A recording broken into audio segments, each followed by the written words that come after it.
Okay, good morning everyone. The market only about 15 years ago was really one where TV, magazines and newspapers were absolutely ubiquitous. 9 in 10 people read or watched or listened to any one of those. Pay TV, about 15 years ago, pay TV was running at 10%, and 15 years ago, cinema and the internet were used by about 30% of people. So if you wanted to communicate, it was all about which TV program, which TV station, which magazine. To reach an audience, advertisers absolutely needed main media. And the barriers to entry for that main media were extraordinarily high. So, just the cost of printing presses was extraordinary. The cost of the technology to produce a TV program was really high. So there were these very, very clear and strong barriers to entry. Then we had the internet. And the internet did a couple of things. First of all, it basically provided access to everything really easily. And Google made it possible to search for anything, anywhere, in real time. And of course, going mobile with smartphones meant that all of those things could simply happen much more quickly and anywhere. You didn't have to go home to your computer to do any of this stuff. So there's been this really extraordinary change in the way things are happening. The other thing that happened about the same time is that the technology was created that enabled people to make their own content. So not only did it mean that, the barriers to entry to things like TV, all of a sudden it wasn't only a big TV station that could make a film. So the barriers to entry for technology, for people to do their own thing, that all came away. And as a result of that, we actually see people making their own stuff, publishing it on YouTube. But we've also seen this sort of extraordinary explosion of innovation. We've seen so many people creating amazing, weird and wonderful things, many of them with no thought for ROI. Now, most of the big organisations, most of our organisations, before we jump in and try to create a new product, it has to have some sense that it's going to make some money sometime. We look at ROI. Many of the innovations that we're seeing today that have become mainstream were not done with ROI in mind. They were just this kind of amazing, innovative, creative stuff. Does that mean my time's up already?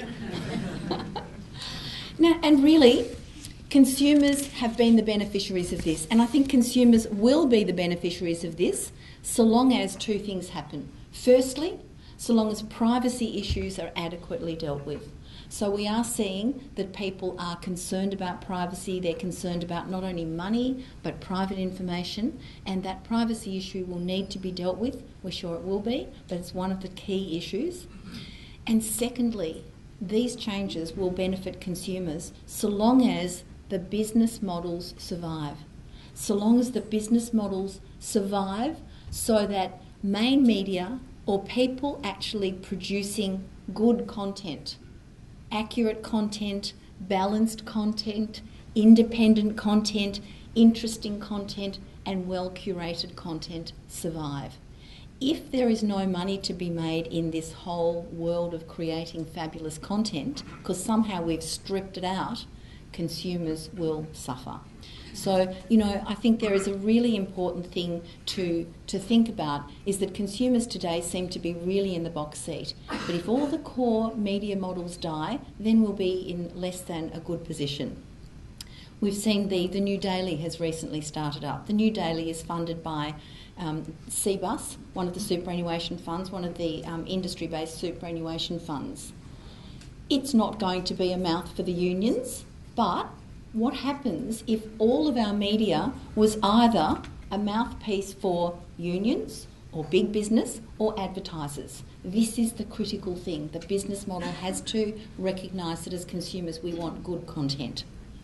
So let me take a step back from that and just look back at this whole changing media landscape. We've said many times before that the media landscape is made more complex than it needs to be because there's lots of different measures. We hear tarps, we hear average audience, we have average issue readership, we hear clicks, we hear page views, we hear click-throughs. There's all of this stuff, all of these things that are sort of measuring this complex and changing environment.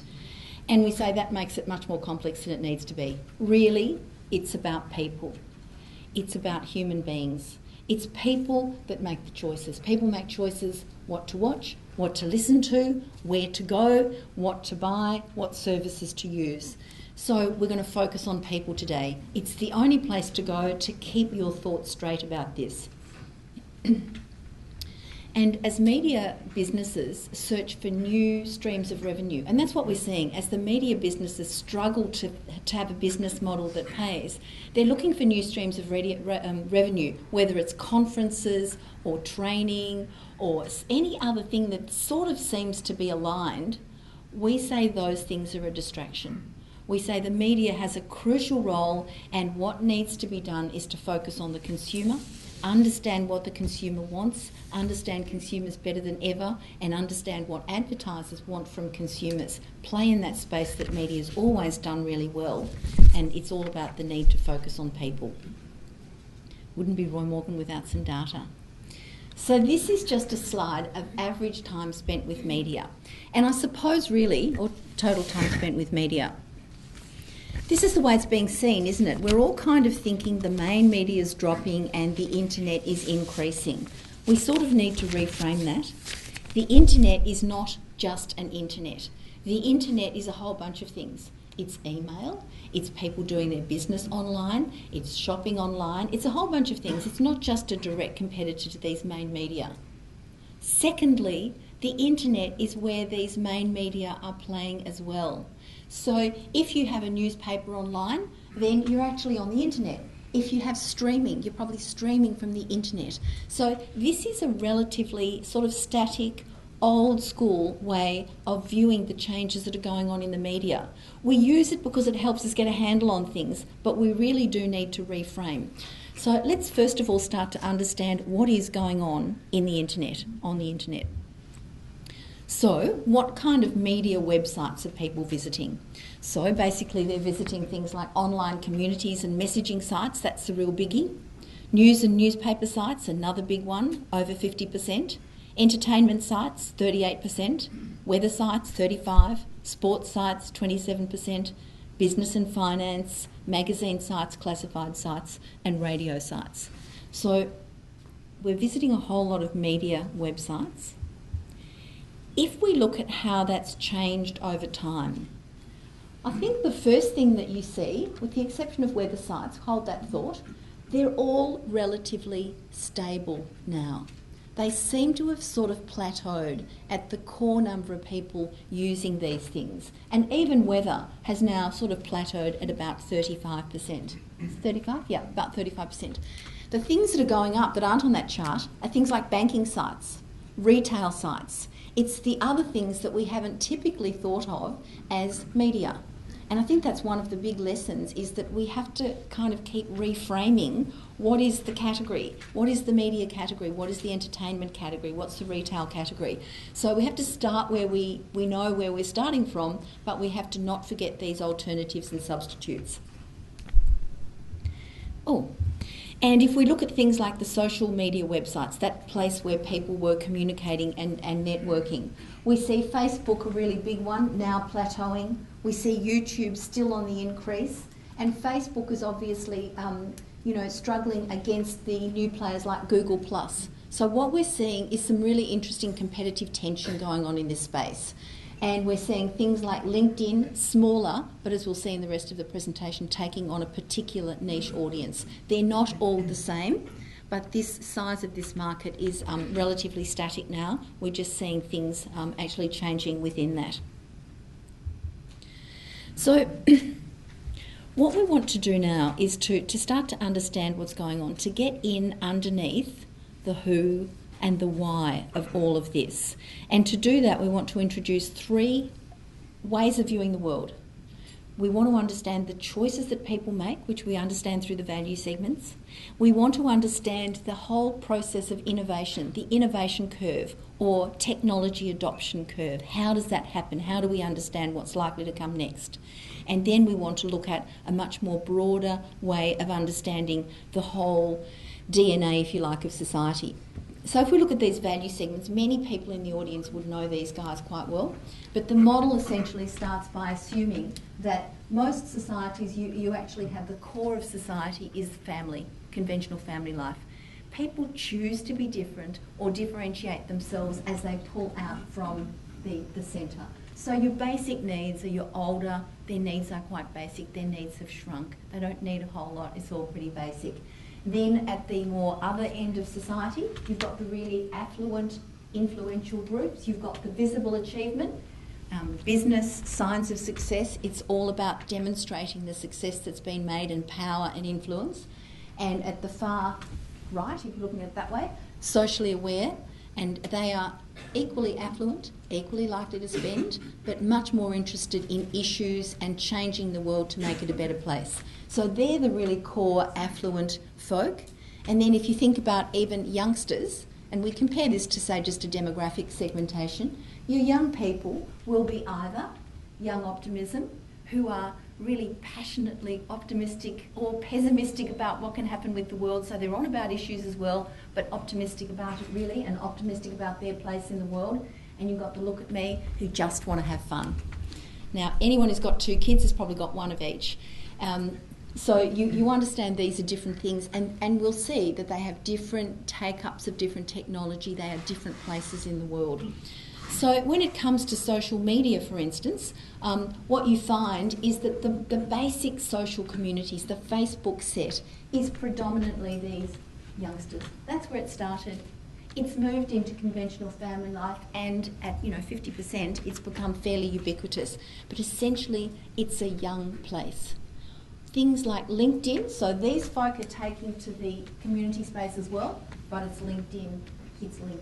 It's not Facebook. They're finding their own communities, and we're actually seeing the changes emerging. So if we keep that in mind, it'll make a lot of sense. Then we look at technology adoption or innovation. No surprises. If anyone's thought about innovation, there's always people who are early adopters, there's always people who are laggards. In the technology space, we call these technology early adopters, we call them technophobes. So that's pretty obvious. It's the ones in the middle that are really interesting, because they kind of help us understand where is it the particular technology or thing, and where is it likely to go. So in order to be an early adopter, you've got to actually both have the will and the means. So you have to be progressive and interested in taking up new technology, and you have to have the money to do it. Otherwise you can't do it, because it kind of is quite expensive to be in this space. Early adopters are easy. Then you might have what we call digital life.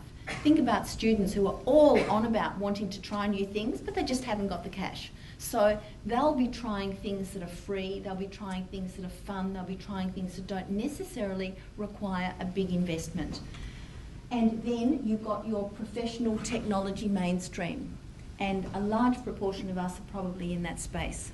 We're not super interested in technology just for the fun of it all, but we must engage with technology or we don't have a job in this day and age, and our businesses won't survive, because the future in practical terms is about technology and is about innovation, is about new things. So these people will follow when it's important, not just for fun. And just for our fun, there's another group here, the older tech explorers, who are kind of, remember the baby boomers and all the talk about the baby boomers? These are the baby boomers who love technology. So within their set, they're the early adopters, but in the broader sense, they're going to be people who are a little later than the very early adopters, but choosing the technology that does for them whatever they want to do. The reason this is interesting is when we see a technology living only here and here, it's likely to be a fad. Not always, but that's where it's going. It's likely to be a fad. It's likely not to last. It's likely to be superseded by something that does a better job, actually improves life. When we have something that we see in early adopters, professional technology mainstream, it's starting to look a lot more serious. And once it starts hitting these, it's here to stay. So we get a clue as to where technology is, where it's settling, where it might be going to stay by looking at this kind of data. And when we look back at our communities, no surprises, we see Facebook started here, strongly here, and is now fairly ubiquitous but falling away in this technology mainstream. So Facebook has to keep innovating. It has to keep finding new things, because these characters will not stick with something. They'll be going Instagram, they'll be growing other things if Facebook doesn't keep innovating. On the other hand, LinkedIn, which has now found its place in this professional technology mainstream, probably just has to, the professional technology mainstream are not going to change networks because there's something new and cute or pink or whatever. It's got to be a whole lot better to require change. So LinkedIn is in that more solid position. Then we move to this even broader way of understanding the market. And Helix or Helix personas is probably the most powerful of all segmentations. And I say that because this segmentation or profiling system enables us to and incorporates values, the value segments, technology adoption. It incorporates a wealth measure. So if you're in the banking industry, wealth is a crucial dimension, even more important than whether you're into technology or not. It incorporates a spending dimension, so that people who are spending may not necessarily be wealthy, and people who are wealthy are definitely not always spending. Maybe that's why they're wealthy. So this new model actually really helps us delve right down into that. Now I want to just give you an example, because there's 56 of these Helix personas. That's too many to get comfortable with all in one go. Let me just give you an example of how we've used this. It's about David Jones. Now David Jones sends out catalogues, really nice catalogues all over the place, and about 800,000 people read a David Jones catalogue every 4 weeks or so. And people visit David Jones stores and buy things. So the reason for sending out the catalogues is so people buy things at the store. And we look at this and we go, okay, is it working? How can we understand this? Does it make any sense? The numbers here are index figures. So 334 means that the blue chip segment, right at the affluent end, is 3 times more likely than the population to read a catalogue, and they're almost 3 times as likely to go to the department store. Pretty ordinary. If we run our eye down this, and we don't worry too much about the detail, we see for the most part a profile of catalogue readers is very much like a profile of department store visitors, with an exception, the 104s. You'll get to know these numbers, the 104s, status matters. What we've got here, they've got a 179, so they're very high in terms of reading the catalogue, but they're even lower than the national average in terms of visiting David Jones. They just don't visit David Jones and buy things, but they're reading the catalogue.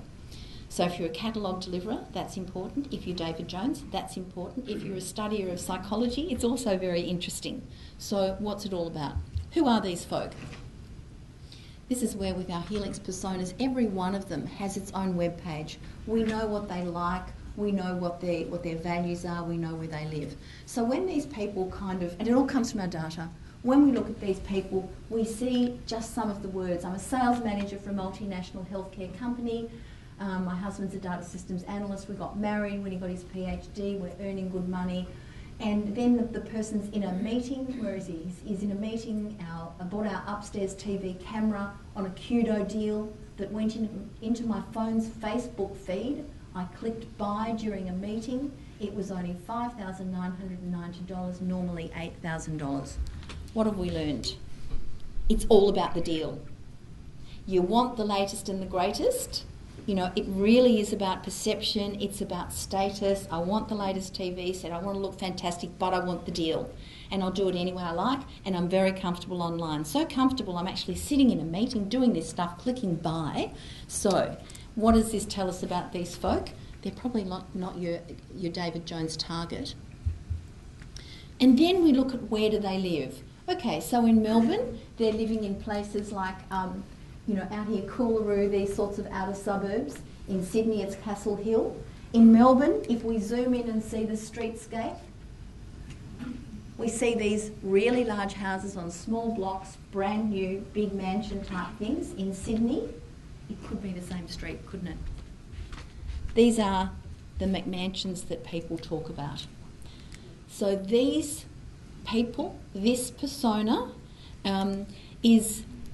status matters, but they're not going to spend the dollars. So we would never have found that We would never have found that. They've got the income, they've got the ability, they're reading the catalogue, they've got to be a prime prospect, but they're not. So we're able to get in underneath that. So we're able to do that with this model for any media, and we actually see how people are using it. And this is the level of depth that the media will need to understand to both communicate with their readers and audience and be able to sell the value of that audience to them. Just broadly, these Helix communities then run from the 100s. There's 56 of them, but they roll up into the 100s through to 700s. At this end of the scale, broadly more affluent through to the battlers, who are obviously less affluent. And then at this top end, you've got the leading lifestyles, more family conservative affluence. The metro techs are the kind of younger city renting, spending, affluent, innovative, and definitely digital. But we'll see some of those things a little bit more through some examples. And I guess if you think that you're in the device department, it's all still pretty complicated as well. But I think before we even go on to that, the pattern's emerging, isn't it, of a digital universe where the really affluent, confident early adopters have led the way. So we see the visible achievement and socially aware. We see the early adopters and the professional mainstream. We see the 100s and the 200s, the affluent, are really comfortable online. They've moved online, they're very comfortable. So therefore they're available for new products, new services, new businesses. They are available and open for business online, which is positive or negative, depending on which way you view the whole thing. So if we look now at media devices, it's not a static market either. There's lots of interesting things going on here, and it's one where supply and demand are really going crazy. So you've got things like, if you're in the digital set-top box market, then, your life is short-lived because you've got inbuilt digital tuners. We're seeing all of that kind of change going on. And I think one of the really interesting things from a broader media perspective, not just for the device manufacturers or the people buying devices, is that the availability of these devices is both a critical limiting factor or a critical enabling factor for many forms of media. So, for instance, there's been all of this debate about, is the winner going to be the TV screen or the mobile screen? And in many ways, it's kind of who gets there first, who has the most stuff, but that debate's been going on. It's about content for each of those forms of media, but it's also about device readiness. So if everything that we've been talking about was easily available on a TV screen, literally you could just, any TV screen, you push the button and it was there with no pain, no fear, that technology adoption curve would be stuffed full of activity. Even the basic needs people would be doing it. The technophobes would be doing it if it came through a comfortable TV screen. So the decisions that are being made by the device providers, and they're often making decisions about they've still got some set-top boxes to sell, so let's not bring the next one in yet. All of that market is a hugely important one, and it's potentially hugely limiting. A whole technology may miss its spot because the actual physical devices aren't available, and aren't available as readily as they need to be to get to the right market. Let's go through some of these traditional media, starting with TV. So TV is still ubiquitous. We've basically got 94% watch TV in any shape or form, 90.7 or 91% watch free-to-air TV, 89% watch commercial TV. Pay TV is kind of stuck on about 23%, and almost 10% of the Australian population are now streaming television, and that's obviously increasing. You can see the purple line is going up there.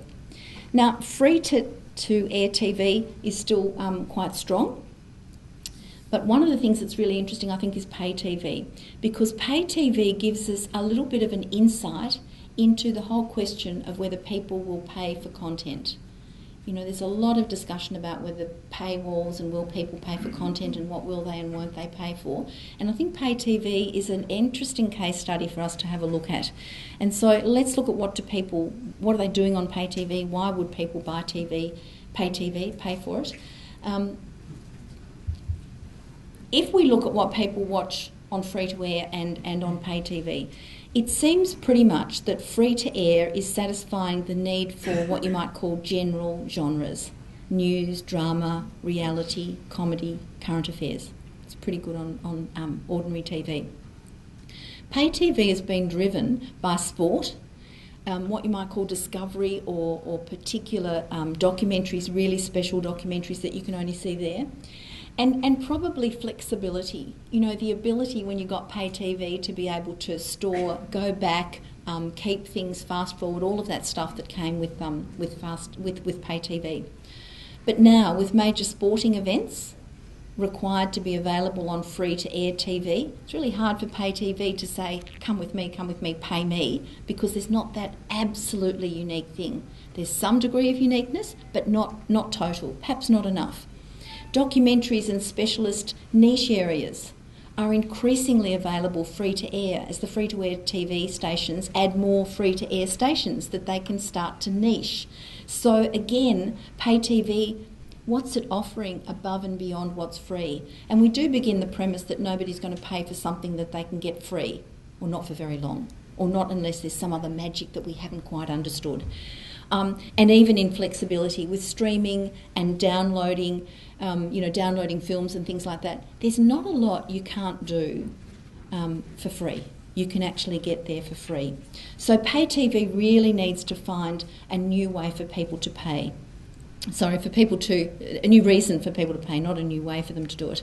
So in terms of the who's and whys, in terms of our value segments, who's actually watching free-to-air TV? Well, look, broadly, everyone's watching free-to-air TV, more or less, and mostly more. So that's fairly broad, but it does seem to sit in the traditional family life and the conventional family life space.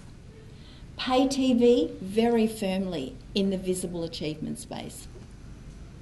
Visible achievement, they got in early, they could afford to have it, the status was quite strong to have pay TV. How many channels have you got? We have them all. The kids need it all. What can you do? So it's a status thing. It's not one of those things where you go, well, hang on, I can get this, but I can't get that, and I can do this. At the moment, it's a status thing, so it's sitting there, and that's probably where it's going to stay unless something changes. And then socially aware have moved to streaming. The status of having pay TV is not relevant to them. In fact, you know, once you start to get something that you're paying for nothing, these guys will go, how dumb is that? So they're on to the next thing. And streaming TV is actually picking up, driven by socially aware, but also young optimism and visible achievement. So we're seeing the choices that people are making. In terms of our technology adoption segmentation, pay TV, where you'd expect it. It's in that kind of professional technology mainstream. You might have to watch particular, Sky or CNN or something like that, and you haven't quite moved to streaming yet. But streaming TV is very strongly in that technology early adopters, making its way across. And see the technology traditionalists are still firmly in the main area of TV. But again, this is why I say everyone's into TV. If TV was a really simple vehicle to access everything, and I mean really simple, not multiple little devices and this and that and the other that does our head in. If it was really simple, everyone would be doing a whole lot more of all of these things. And in terms of our Helix communities, it's the metro techs. It's the young, more metro city-based, affluent, renting but spending who are really taking to streaming TV, although leading lifestyles are as well.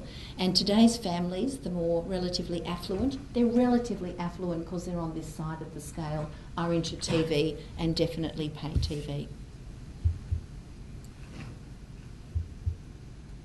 So where would the top free-to-air Helix personas live? The absolutely top persona for watching free-to-air TV is 605, frugal living, and they tend to live in these sorts of areas like Lake Macquarie, around Newcastle, and they're in houses of this ilk. So, relatively poor suburbs, and you can just get a picture of that frugal living, and that's where the quintessential free-to-air TV person is. When we look at pay TV, we're actually seeing career and kids watching pay TV, and they're in more houses like this. So they're not the super affluent houses. They're relatively affluent. They've got gardens for kids. It's very much people who are doing well and have families. Families drive pay TV to a large extent. And then when we look at who's actually got streaming TV, it's quintessential social flyers. Remember we said it was just under 10% for streaming TV. Nearly 24% of these bunnies are actually streaming TV, and that's where they live.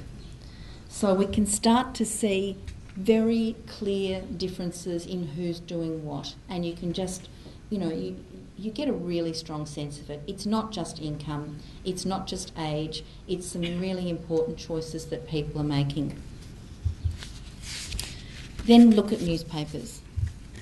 We see another story of a fairly ubiquitous medium, and if we look at the total reading of newspapers, 83.4% of people reading newspapers one way or another.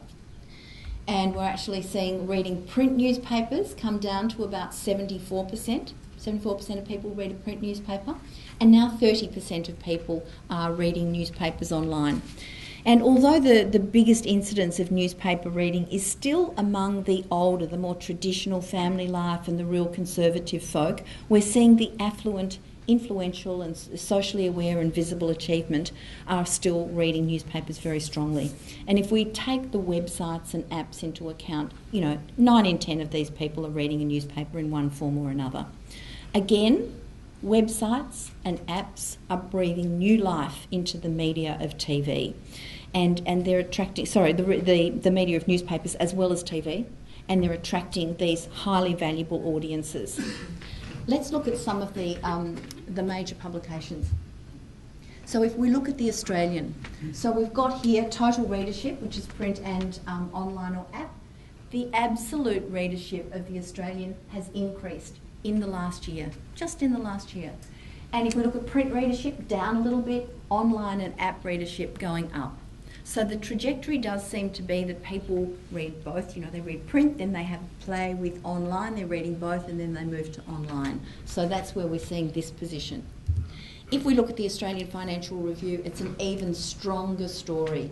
So we see the total readership has increased from 620 to 709,000 readers, and print readership holding its own, and online or app readership, they've done an amazing job at the AFR. They're growing that. The age, sort of broad general picture, a little bit of an increase in total readership, print down, online and app readership up. Similar pattern for the Sydney Morning Herald.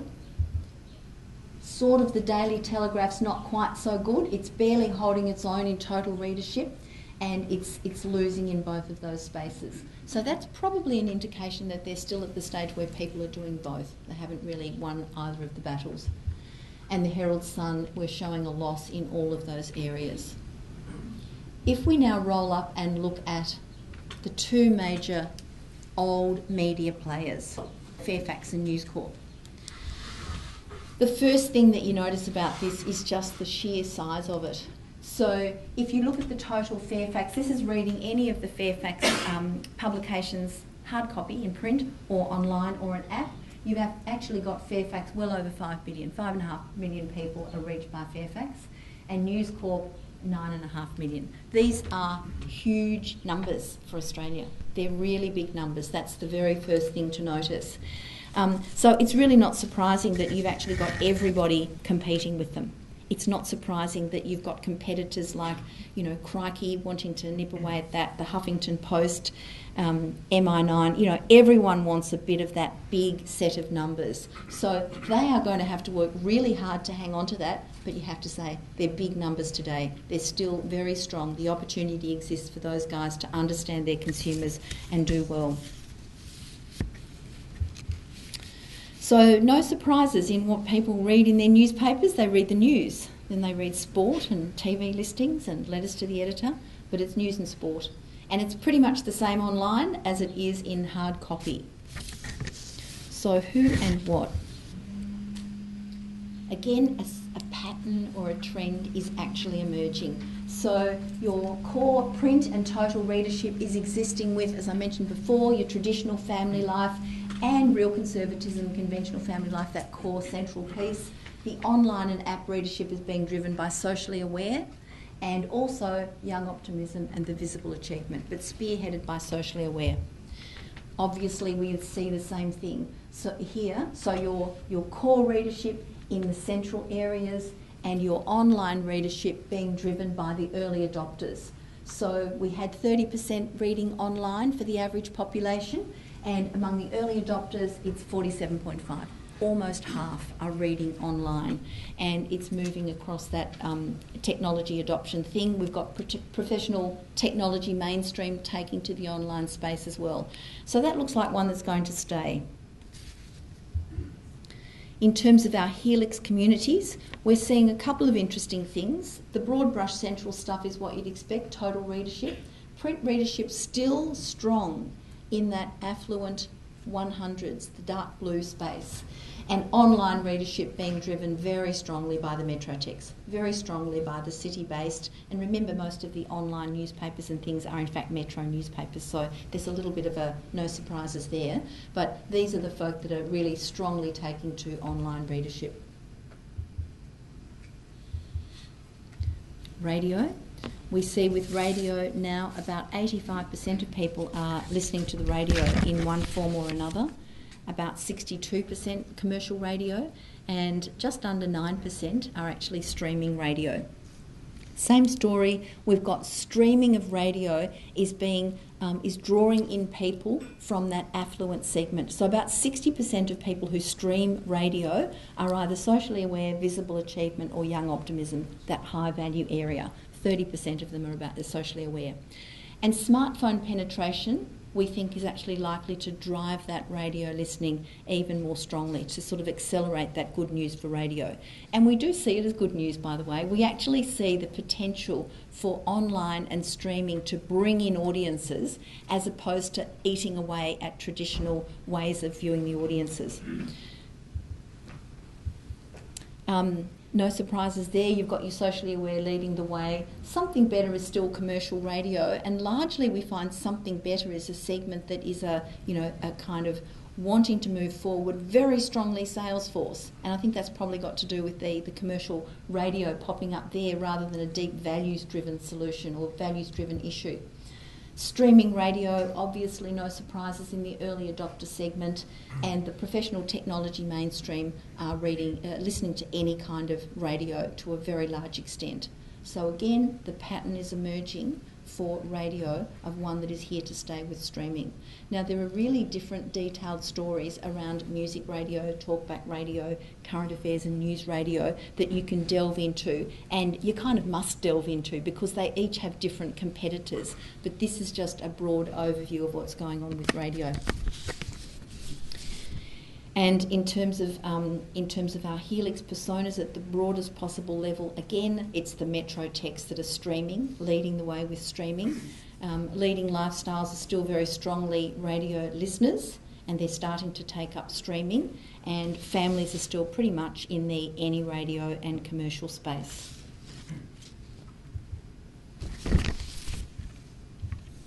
We look at magazines. These are kind of really interesting. Magazines are still a very strong space. So 78% are reading any form of magazine, about 73% print, and just on 12% reading magazines online. So it's nothing like as far down the track as newspapers.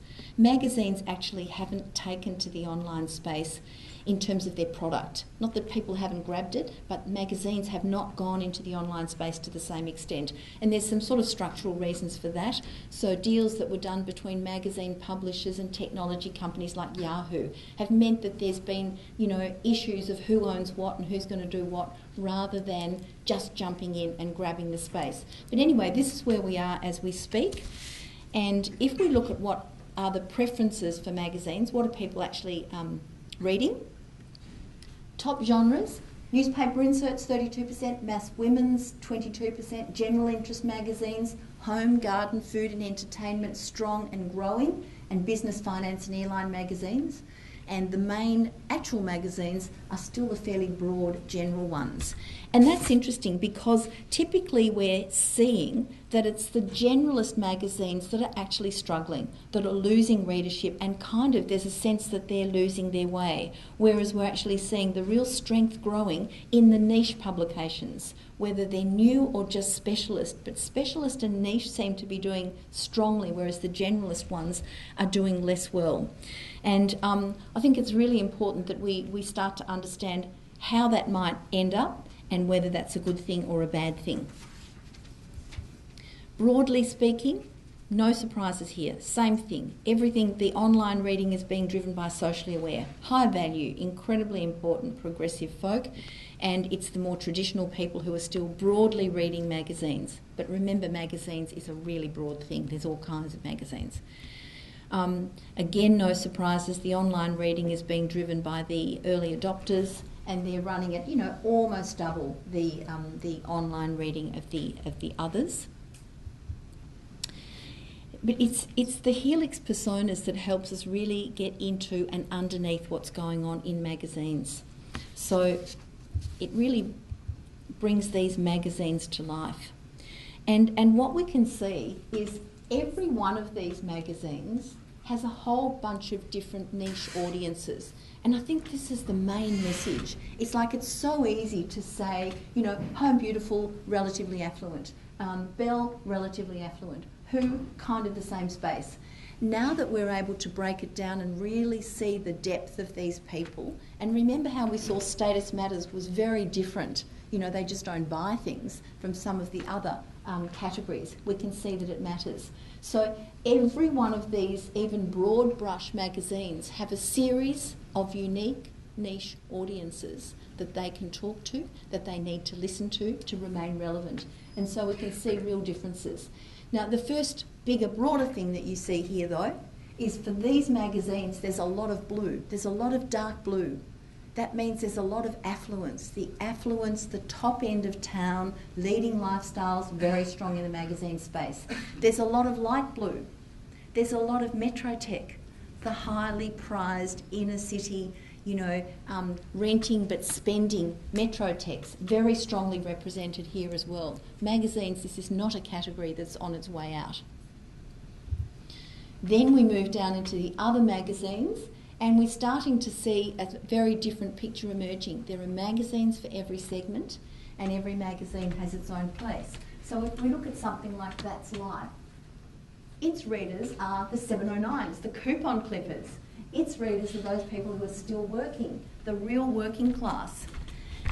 And they would say that with great pride, because this is a coupon magazine. This is a magazine for those people. It speaks to them.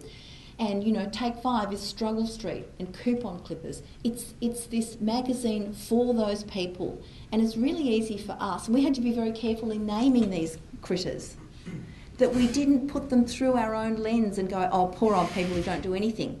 The answer is these folk see themselves, will describe themselves as, I am on Struggle Street. It's a real struggle. That's what life's like. I'm a coupon clipper. I love coupons. So the language is the language of the people, and the language is represented in the magazines. These are the ways that there's deep communication.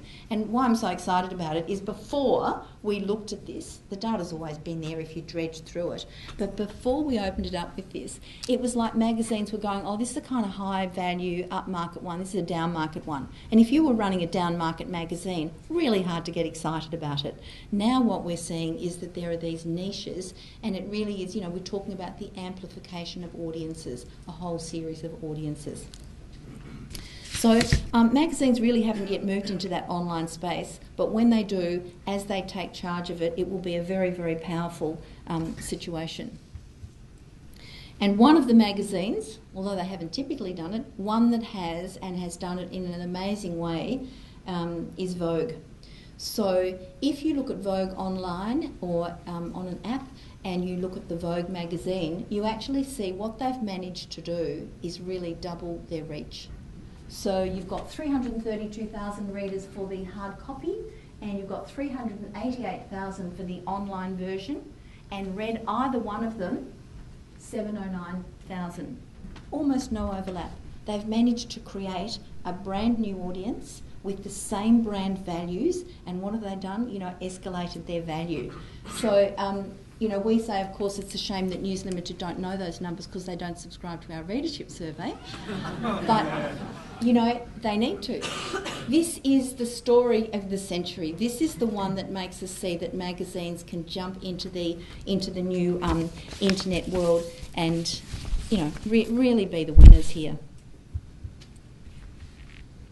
So I think what we're saying really is the internet, we have to see the internet as a frenemy. It's not the enemy, it's not taking everything away, it's not totally a friend because it has a life of its own, but it really is a pretty powerful frenemy for traditional media. If we look at online shopping, which now runs at about 10% of the dollars that Australians spend are spent online, if we took that to the natural conclusion, imagine there were no shops. We would hate that. We don't want it to go that far. When we look at media, it'll be more proportion of that is online, not in advertising dollar sense, but more stuff will be online than in traditional hard copy or TV versions.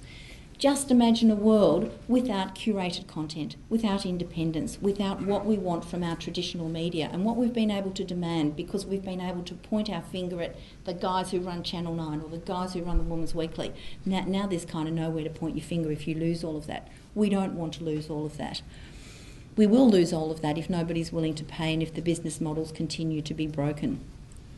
So we say today consumers are in charge, consumers are making choices, and consumers are actually choosing from a bigger smorgasbord than ever before. It's just extraordinary what the choices are. And indeed, it's really quite challenging as well as changing. And if your product or service or media is one that people are only using because they don't know any better, or because there's nothing else available to them at this particular moment, they're kind of captive, you're in a very dangerous space. You will not be in a business that's going to last very long. Your time's limited. On the other hand, for everyone else, the challenge is on. I think that we'll find respect and relevance become hygiene factors. I think we will find that the privacy legislation, the anti-spamming legislation, all of those things that will deal with consumers' fears and frustrations, I think those things will kick in. So I really do think that, respect and relevance will no longer be a unique selling benefit. Well, it'll just have to exist. So that will be the hygiene factor. The real thing will be to understand your customers or your audience better than anyone else. It's always what you have to do in changing times, but today it's even more important to be able to do that. And secondly, to understand their value. Physically, their dollar value. Understand the dollar value of your customers to anyone else who's playing in the space. So it's not just a numbers game. I mean, if you're sort of overcharging for page views on a website that don't happen, or if you're overcharging for, an overclaimed readership figure that doesn't really happen, you're not going to stay in business. The real trick is going to be to understand your real customers, your real audience, and the real value of them, and change to that currency. The new currency is going to be consumer value. And we think control, if such a thing exists in this new marketplace, will belong to those people who understand their customers better. Real-time bidding's already happening, and that means you've really got to understand the value of every single customer. And finally, I just wanted to say that we really should be thinking about forgetting those additional revenue streams. Just stick with understanding the customer. And think about frenemies and partners. I think it's really important these days that we can no longer draw the lines and say, oh, that's the media, we're an agency, we're different. We're a researcher, we're this, they're that, they're this, that's the customer, that's us. The time has come with big data. We've been talking about big data forever, and big data in this context means that everyone's kind of got customers. Everyone has an audience. Everyone is trading in one way or another. So, we have to actually get into that space of understanding how to do partnerships and deal with these frenemies. And don't leave it too late. Your clients now have website audiences. We talked about the bank's website audiences. Banks have bigger websites than most of the newspapers, or bigger audiences than most of the newspapers, and they have client bases with unimaginable potential. So if you imagine a bank the size of the Commonwealth Bank, you know, most people deal with the Commonwealth Bank one way or another. If you imagine a bank the size of the Commonwealth Bank knew as much about its customer base as we at Roy Morgan know about our single source respondents, that is a pretty powerful medium, isn't it? And if they could communicate with them any way they liked, whether they were on the site or somewhere else, again, a pretty powerful medium. And, you know, it's not only banks. If you think about government departments, and, you know, Centrelink's probably a too outrageous example, or the tax office, but, you know, many government departments now know a lot about us as people. We've been concerned about privacy issues, but we've never really thought about them as a form of media. So all of these databases are in existence, and, you know, we can't leave it too late before we do those deals. So don't leave it too late. Understand that there are frenemies everywhere. Try and work out how to do all of these deals or these arrangements and sharing things. But at the end of the day, we just come back to this.